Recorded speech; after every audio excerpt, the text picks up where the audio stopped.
Well, hello friends. I'm standing in my backyard just about to get going on some different chores I want to do outside in the yard, work in the landscape. It's a beautiful overcast day and we're really starting to have those late spring warm days that you can really just soak it in. The plants are starting to flesh out so much new growth. We've had some rain, so things are really green. My yard is green. The hydrangeas behind me you can see are getting green and the arborvitae are putting on new growth. It's kind of just like that best time of year where everything seems possible in the garden. And you don't think about all the bad that could happen, whether it's from droughts, hail, whatever could come. Right now, everything just seems good. So we're gonna soak that up today. We're gonna start by replanting a container I did for my grandma last year. So my grandma and grandpa lived just about 5 miles away in town, and I made a container for their back door. It's kind of a hard spot. It's on the west side, but it gets a lot of shade during the day, and then late afternoon, a lot of hot sun. So I planted a evergreen tree in a container and then just put some annuals around it. Obviously the annuals didn't live, but the tree looks wonderful. So I'm gonna redo that, repot it, give it some new life. And then we're gonna do a few other chores around. We'll kind of see what the day brings and what all I get in. It'll be a good day. So I'm back by my shed and I have everything setting here. So I happen to have 2 containers that are literally exactly equal. And I'm gonna take it out of the container it's in. I wanna trim it up a little bit just to shape it, kind of keep it a little bit more of a size. And then I'm going to plant some annuals around it. And we have some gorgeous ones. I'm gonna do some super bells, the pink lemonade super bells, which have that really bright yellow with the beautiful pink on the edge. We're gonna do some dichondra that will kind of flow down the pots for that silvery color.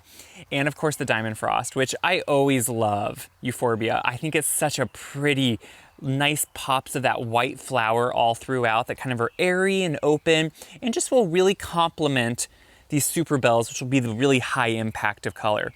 So what I'm first gonna do is actually take this out of its container that it's been in, and you can see when I pull it up, all that soil. So look at the roots.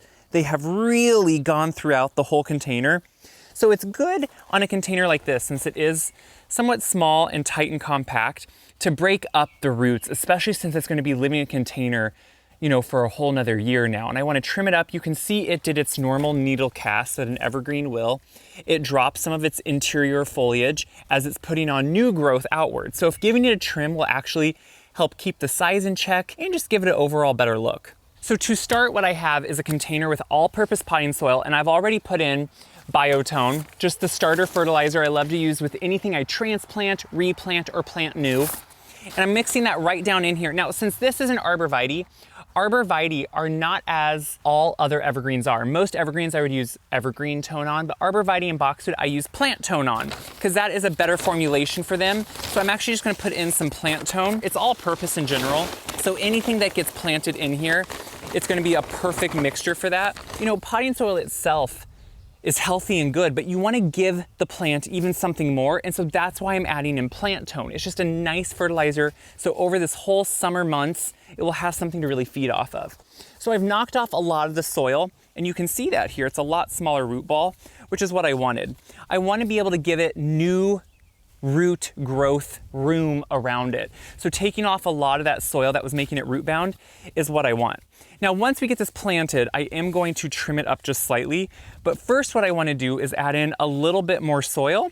So I'm just gonna put soil in around here and then we can start planting annuals. Now that I have it planted, what I've been doing is going around and just giving it a little bit of a haircut. And I'm really doing it in a really simple way. So you may be wondering, why are you planting an evergreen as opposed to just all annuals? Grandma's back door is kind of an area where it can use a little bit of something year round. You kind of want something. And in Iowa, there's not too many things you can keep outdoors alive year round. So an arborvitae like this is a great option. And like last year at Christmas, Grandma was able just to put a few Christmas lights on this by the back door, and it looked really nice and welcoming. So I think it's really a nice option, especially if you have an area where it could live. Now, this is another reason you can tell. This is the side that sat against the corner of the wall of the brick, so it didn't give as much light. So probably what we'll do this year is keep this side to the front to flesh out some new growth. But what I'm doing is just shaping it up kind of into a pyramid, and you can see it's a pretty simple step. I'm using a nice sharp shears that I usually use on my boxwood hedges, so it's already primed to go.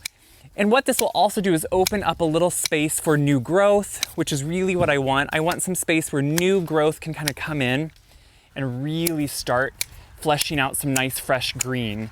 Anytime you have something in a container, it's just nice to help it along. It doesn't have the same space as it does in the ground. So all these little things, even like the fertilizers we're using, will give it just that nice growth. And soon this brown from the previous year will go away and we'll have all bright green growth. So now that that's done, I can really start planting everything. Like I said, I am doing these pink lemonade superbells. Superbells are super easy. You know, Calibrachoa, they really have that ability to work really well in hot, full sun. Obviously, watering is going to be key. And what's great about an arborvitae, it can take a good dose of watering, and it can also just adapt to what's being planted around it. So I am going to, as I'm planting these, since they're flowers, along with the biotone I amended the soil with, I'm going to put in some flower tone. I really like flower tone for something that's going to be blooming and just have a little bit of extra oomph. And since these are annuals that really need a lot of fertilizing to keep those beautiful blooms, along with deadheading, that can really help too. But what's great about these is they don't need deadheading near as much as some of the other things do. But I am going to put that flower tone in with them, and look instantly how it is just filling in and it will cascade down with those blooms. Now, in between, what I want to do is some Silver Falls dichondra. And this has been around for a long time, and it's really kind of become, I feel like, a mainstay in a lot of nurseries and in a lot of plantings because it's so easy. And it really is, for me, a prolific grower. In no time, this is going to be making big billows down this whole container. And then I want to add in, of course, the Diamond Frost. I remember when this first kind of was introduced, I was younger when I was still at home, and I remember Mom tried it out in something, and it was just fun because it was such a unique, you know, we live in Iowa. So in Iowa, you don't get all the unique plants all the time. It takes sometimes a little bit for us, when I was younger, I should say, to get those unique things. That to me was so magical, to start finding things like the Diamond Frost. And hey, when I was young, you could not get things like superbells either. They just weren't around. You could get the wave petunias, but that was one of the only things. Now what you can see is I'm really making sure to pick a lot and fill it in because I want this to be full for Grandma right away. And you can see how pretty it's becoming just as I put these in. So I'm gonna finish up with planting these. I forgot to put the flower tone in with this. So I'm gonna put some flower tone in with that one too, and then we'll kind of finish this one up. So here it is up by Grandma's door. I just brought it. They happen to be gone at the moment, so we're gonna have to come back sometime when they're here. But you can see how the beautiful superbells really come in contrast with the brick. She actually happens to have some petunias over here too, so they work really well together. But soon this dichondra will be falling down. The haircut on the evergreen, I think, really finishes it off. And soon all these will be cascading, and they're just gonna bloom all summer long until frost. So that's what's really nice and easy about it. And this Diamond Frost will get bushier and bigger and really kind of fill in those spaces. So we'll kind of see what she thinks later on when they get home. Now that we have Grandma's container put in place, and I'm really excited for her to see it, I think she's really gonna like it. It turned out really nice. We're up at my front steps. So this is my front door, kind of a side door, but old farmhouses, you always enter on an odd door because no one goes to the true front door on the front porch. It's away from everything. So this is my front door that everyone uses. You can see right now I have an empty pedestal up there, which is where I put a couple planters, and I use succulents. So we're kind of switching gears from those beautiful superbells to succulents. And these are ones I save year to year. These are both going to actually be mangave, not agave, but mangave. And I really like them because they have a really cool, interesting color to them. They're really pretty, but they need refresh. They've been in the same container for a couple years. They need to be cleaned up. They have a lot of dead that needs to be cut off of them and just give a new life. So we're going to repot them, put a few succulents with them, and put them up by the door. I thought we could start by looking at the space here. So I have this pedestal here. I usually put a pot on it, a pot beside it, sometimes plant something in that urn. It's just kind of a little grouping of something, which right now it has nothing. During Christmas, I of course have evergreen there and things that will live well. And then on my front porch, I have a lot of other things. So right now you can see I have a few succulent containers that I did bring out. Both of these were just left as is over the winter. The string of pearls are doing so well in both of them. I love how easy those are. And so behind me, I have the gator, and that's kind of my planting area for a little bit here. So these are two mangave. I really love the interest on them. I love how fun they are. What I like about a lot of the mangave varieties as opposed to agave, they don't have as sharp of points on the ends, so they can be a little bit easier. Some of them do, you just have to watch, but you still need to wear gloves because they do have slight little pieces. So what I'm gonna do, you can see there's dead on both of them underneath as they're growing out new foliage. It's killing out underneath. So I want to use a knife and I'm gonna cut out some of that foliage and just give them new life. So the first one here is slightly smaller, and I just want to take it out of its container and look how engrossed it is. So if you wanted to, you could just pot this up a size, kind of break up the roots a little bit, but I want to keep it in the same container, and so I really want to control the size, and there's a lot of stuff to cut out on this.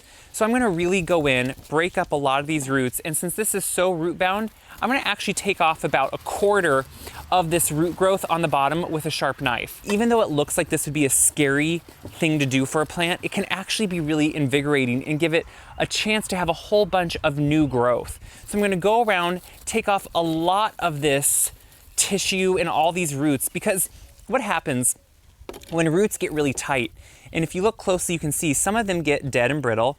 So there's pieces of dead root here that you can see are just, they're not alive anymore at all. And then there's new roots trying to go, but they're getting so encroached and so suffocated that they can't really branch out.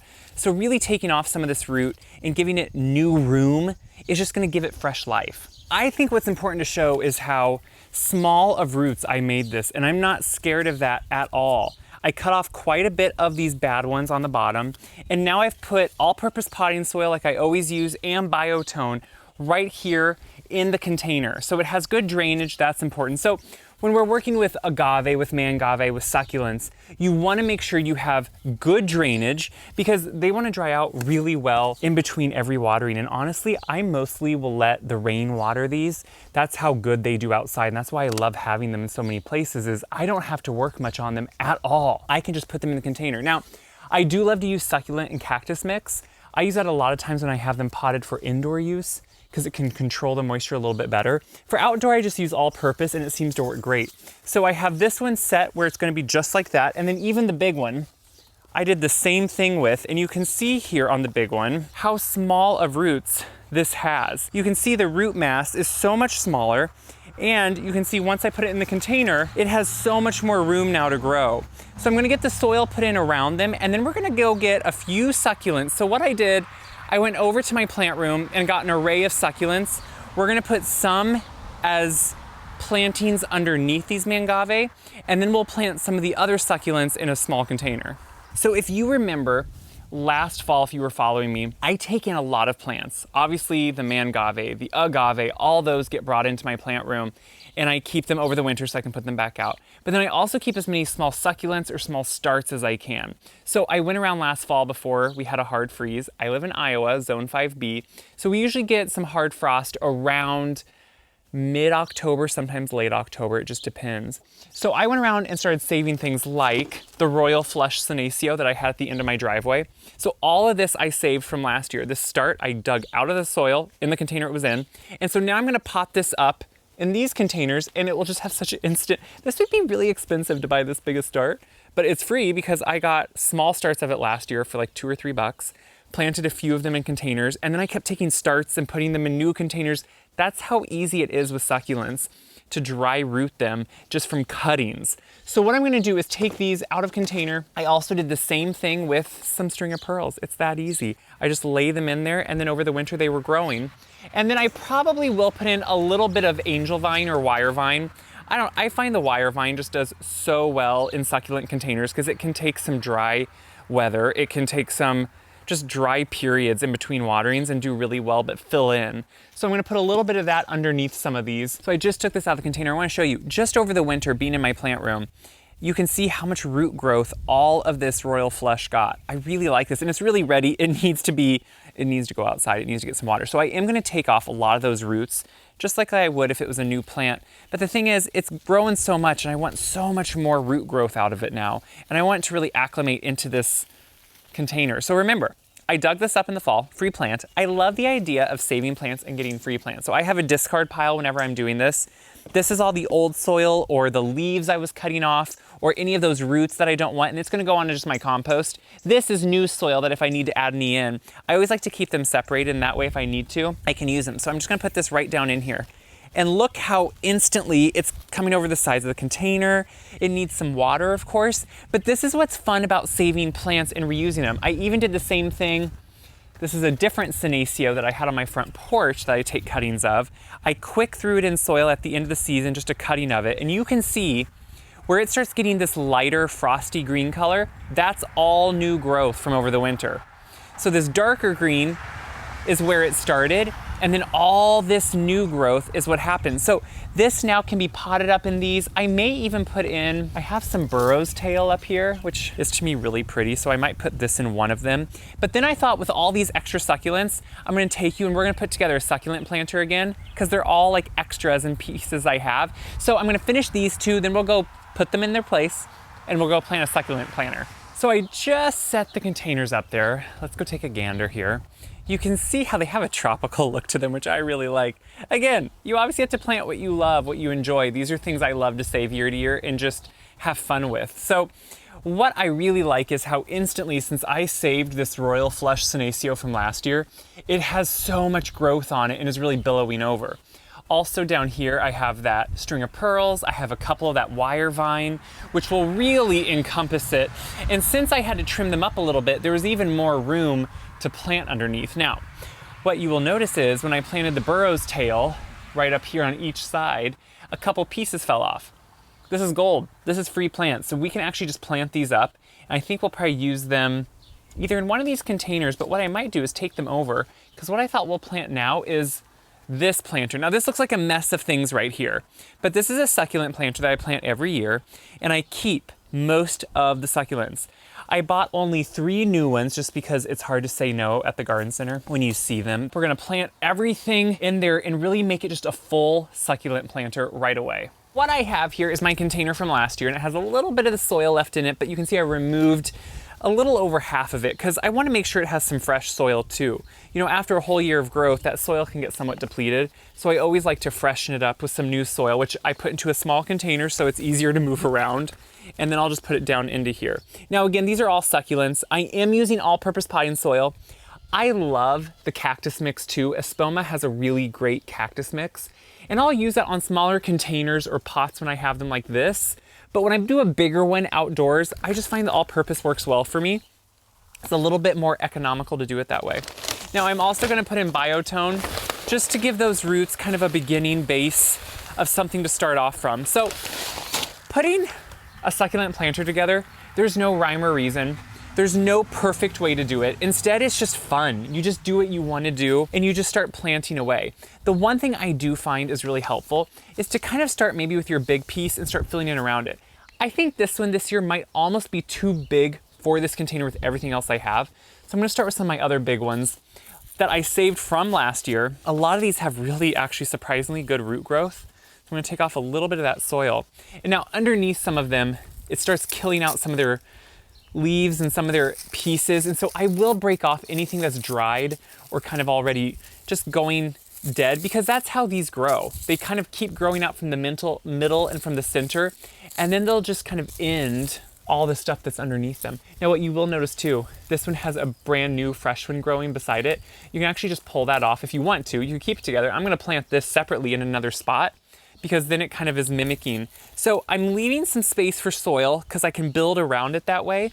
And then as I need to, I can add more soil in, but I want to make sure I start getting the right depth and not plant any of them too deep or too high. So I'm waiting to put all my soil in until I start breaking it up a little bit like that.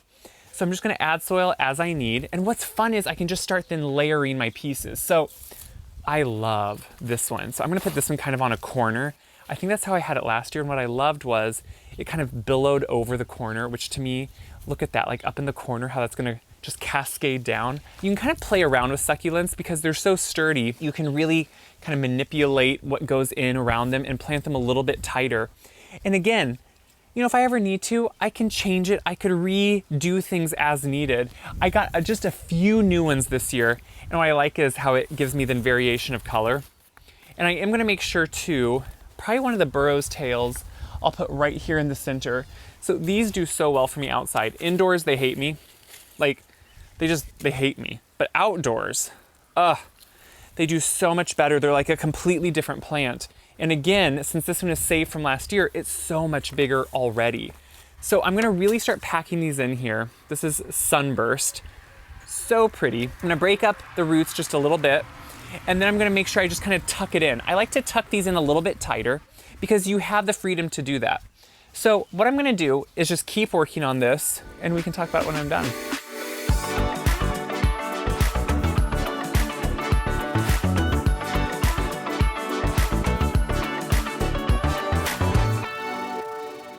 Okay, I have it pretty well full, but the one last thing I did want to show you was I have this guy right here. It's called Blue Giant, one of my favorites.